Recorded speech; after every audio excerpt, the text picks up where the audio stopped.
چھوٹی سی ایک پوئم ہے علامہ اقبال کی، حقیقت حسن، بانگ درا ان کی کتاب ہے، اس میں سے تھوڑا سا اس کو آپ کے سامنے کھولنا چاہوں گی۔ ہم میں سے بہت سارے لوگ اپنی اردو زبان سے بھی کٹتے جا رہے ہیں، اس کی وجہ سے ہم اپنے اسلاف کی وہ چیزیں نہیں سمجھ پاتے جو واقعی ایک بہت بڑا خزانہ ہے ہمارے لیے۔ تو کلام اقبال اسی قسم کی ایک کوشش ہے۔ کیا ہے شعر؟ خدا سے حسن نے ایک روز یہ سوال کیا، اب کب کیا کیسے کیا اس کو چھوڑ دیں، شاعری تو شاعری ہوتی ہے نا۔ جہاں میں کیوں نہ مجھے تو نے لازوال کیا، یعنی حسن اللہ تعالیٰ سے یہ سوال کرتا ہے کہ میں لازوال کیوں نہیں، یعنی میں ہمیشہ ہی رہتا، جو جوانی میں خوبصورتی تھی وہ آخر تک رہتی ہے۔ ملا جواب کہ تصویر خانہ ہے دنیا، شب دراز عدم کا فسانہ ہے دنیا، ہوئی ہے رنگ تغیر سے جب نمود اس کی، وہی ہنسی ہے حقیقت زوال ہے جس کی، کہیں قریب تھا یہ گفتگو قمر نے سنی، فلک پہ عام ہوئی اختر سحر نے سنی، سحر نے تارے سے سن کر سنائی شبنم کو، فلک کی بات بتا دی زمیں کے محرم کو، بھر آئے پھول کے آنسو پیام شبنم سے، کلی کا ننھا سا دل خون ہو گیا غم سے، چمن سے روتا ہوا موسم بہار گیا، شباب سیر کو آیا تھا سوگوار۔ بہت ہی خوبصورت طریقے سے اس دنیا میں جو بے ثباتی ہے اس کا تذکرہ ہے۔ اگر پہلے 4 اشعار جو ہیں ان کو دیکھیں تو اس میں مشکل لفظوں میں ایک لفظ مشکل تھا، تصویر خانہ، اس سے مراد یہاں دنیا ہے۔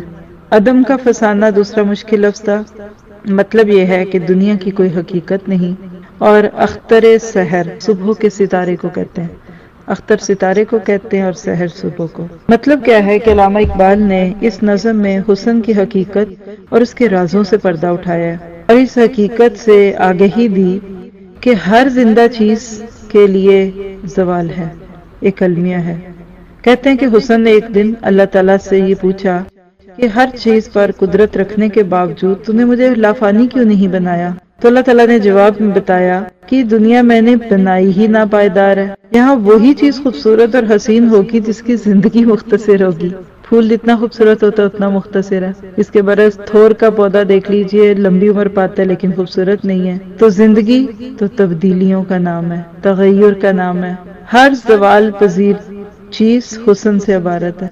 پھر اس کے بعد جو آخری اشعار تھے اس میں آتا ہے کہ جب حسن اور اللہ تعالیٰ کے درمیان یہ مکالمہ ہو رہا تھا تو چاند بھی کہیں قریب سے سب کچھ سن رہا تھا، تو اس نے فوراً یہ بتایا کہ یہ جتنی بھی باتیں مجھے آج پتہ چلی ہیں میں جا کے ستاروں کو بتا دوں۔ پھر چاند نے ستاروں کو بتائیں، ستاروں نے دوسروں کو بتائی، اور تھوڑی دیر میں یہ مکالمہ پورے آسمان پہ عام ہو گیا، جیسے زمین میں باتیں عام ہو جاتی۔ پھر صبح کے ستارے نے سحر کو بتایا، سحر نے ساری بات شبنم کے قطرے کو بتا دی، اور یوں جو آسمان کا راز تھا وہ زمین کے رہنے والوں پر بھی منکشف ہو گیا، اور جس لمحے شبنم نے پھولوں کو حسن کی حقیقت سے آگاہ کیا تو وہ رونے لگے۔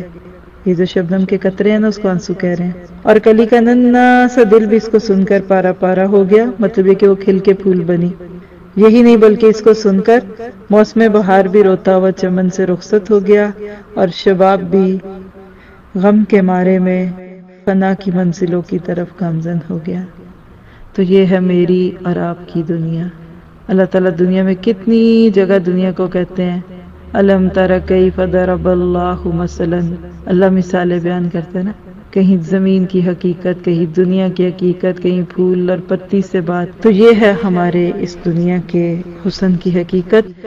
دعا کرتے ہیں قرآن کے ساتھ ساتھ ہمیں اندر کا اتنا پیارا حسن دے دے کہ ہم اس کو کبھی فنا کی طرف نہ پائیں۔ ان الذین آمنوا وعملوا الصالحات، جو عمل کر کے خوبصورت عمل، اللہ پھر ان کو ایسی جنتوں میں بسائے گا کہ جہاں سے وہ نکالے نہ جائیں گے، اور اللہ ہمیں اس قابل کر دے۔ اس قابل نہیں ہے تو اللہ ہمیں اپنی طرف سے ترس کھاتے ہوئے ایسی جنت ہمارے لیے لکھ دے۔ سبحانک اللہم و بحمدک اشہد ان لا الہ الا انت